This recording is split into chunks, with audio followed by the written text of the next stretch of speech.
আসসালামু আলাইকুম। শুরুতেই জানিয়ে দিচ্ছি হাতে থাকা আপডেট সংবাদগুলি। সংবাদের শুরুতেই থাকছে সংবাদ শিরোনাম।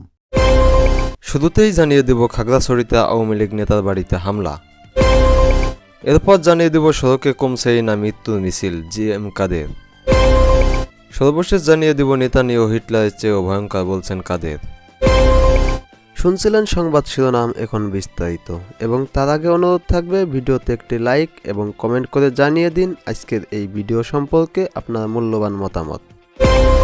খাগড়াছড়িতে আওয়ামী লীগ নেতার বাড়িতে হামলা। খাগড়াছড়িতে এক ইউনিয়ন আওয়ামী লীগ নেতার বাড়িতে সন্ত্রাসী হামলার অভিযোগ উঠেছে। এ ঘটনার জেরে সড়কে আগুন জ্বালিয়ে অবরোধ করছে স্থানীয়রা। মঙ্গলবার 16 এপ্রিল সকাল 10টা থেকে প্রায় 3 ঘন্টা খাগড়াছড়ির ভাইবোনছড়া এলাকায় বিক্ষোভকারীরা সড়ক অবরোধ করে রাখে। জানা যায় সোমবার রাত 12টার দিকে খাগড়াছড়ি সদর উপজেলার ভাইবোনছড়া ইউনিয়ন আওয়ামী লীগের সাধারণ সম্পাদক মংসানু মারমার বাড়িতে একদল সশস্ত্র সন্ত্রাসী হানা দেয়। ঘরের চারপাশ ঘিরে দরজা জানালা ভেঙে ঘরে প্রবেশ করে। এ সময় মংসানুকে না পেয়ে তারা চলে যান। এর আগে সন্ত্রাসীদের উপস্থিতি টের পেয়ে মংসানু পালিয়ে যান। এ বিষয়ে মংসানু মারমা জানান, স্থানীয় পাহাড়ি বাঙালিদের মধ্যে সম্প্রীতি বজায় রাখতে কাজ করেন তিনি। এ কারণেই সন্ত্রাসীর রোষানলে পড়েছি। এ ঘটনার জন্য পাহাড়ের আঞ্চলিক দল ইউপিডিএফ গণতান্ত্রিককে দায়ী করেছেন স্থানীয়রা। এ ঘটনার জেরে মঙ্গলবার খাগড়াছড়ি পানছড়ি সড়কের ভাইবোনছড়া এলাকায় সড়ক অবরোধ করে বিক্ষুব্ধ এলাকাবাসী। এতে বিড়ম্বনায় পড়ে এ সড়কের যাত্রীরা। সন্ত্রাসীদের গ্রেপ্তারের দাবি জানিয়ে বিক্ষোভ মিছিল ও করে এলাকাবাসী। এ সময় সড়কের উপর গাছপালা ফেলে আগুন জ্বালিয়ে দেয় বিক্ষুব্ধরা।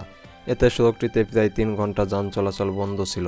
স্থানীয়দের দাবি, এ ঘটনার জন্য পাহাড়ের আঞ্চলিক দল ইউপিডিএফ গণতান্ত্রিক দায়ী করেছেন স্থানীয়রা। খাগড়াছড়ি সদর উপজেলা আওয়ামী লীগের সভাপতি সঞ্জীব ত্রিপুরা বলেন, ইউপিডিএফ গণতান্ত্রিক এ ঘটনা ঘটেছে বলে লোকে মুখে শুনছি। হাইকমান্ডের সঙ্গে কথা বলে ব্যবস্থা নেবেন বলেও জানান তিনি। এ বিষয়ে খাগড়াছড়ি সদর থানা পুলিশের ভারপ্রাপ্ত কর্মকর্তা ওসি তানভীর হাসান বলেন, এলাকার পরিস্থিতি স্বাভাবিক রয়েছে। থানায় এখন পর্যন্ত কোনো অভিযোগ আসেনি। নিজেরাই নিজেদের মতো করে মীমাংসা করছে। সড়কে কমছে না মৃত্যুর মিছিল, বলছেন জিএম কাদের। সড়কে কমছে না মৃত্যুর মিছিল। গত 8 থেকে 14 এপ্রিল 7 দিনে 117টি সড়ক দুর্ঘটনায় 122 জন মারা গেছেন। এতে আহত হয়েছেন অন্তত 195 জন। আজ ফরিদপুরের কানাইপুরে ও ময়মনসিংহে পৃথক 2টি সড়ক দুর্ঘটনায় একই পরিবারের 4 জন সহ মোট 15 জনের প্রাণহানি ঘটেছে। এতে গভীর শোক ও দুঃখ প্রকাশ করেছেন বিরোধী দলীয় নেতা ও জাতীয় পার্টি জাপা চেয়ারম্যান জিএম কাদের।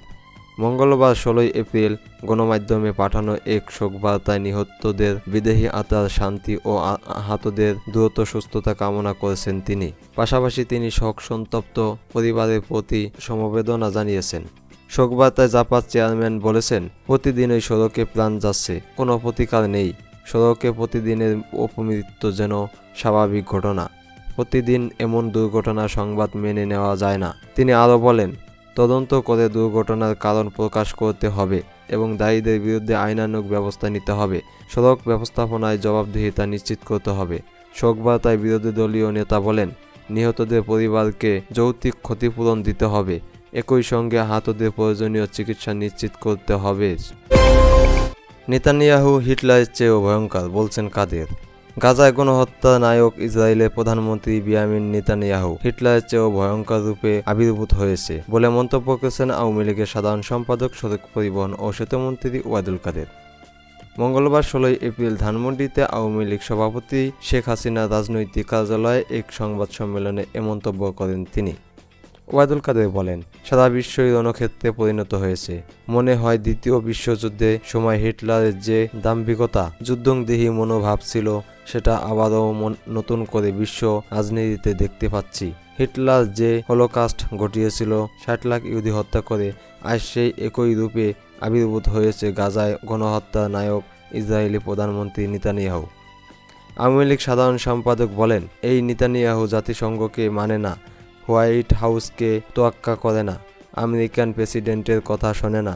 সে হিটলারের চেয়েও ভয়ঙ্কর রূপে আবির্ভূত হয়েছে। 14,000 শিশুকে গাজায় ইতিমধ্যে হত্যা করে ফেলেছে। তিনি আরও বলেন, ইরানের আক্রমণের পর পৃথিবীর প্রভাবশালী রাষ্ট্রগুলো যুক্তরাষ্ট্র সহ ইসরায়েলকে শান্ত থাকার নির্দেশ দিয়েছিল, কিন্তু নেতানিয়াহু আবারও ইরান আক্রমণের সিদ্ধান্ত নিয়েছে। এতে মনে হয় বর্তমান বিশ্বে সবচেয়ে শক্তিধর ব্যক্তি হচ্ছে নেতানিয়াহু।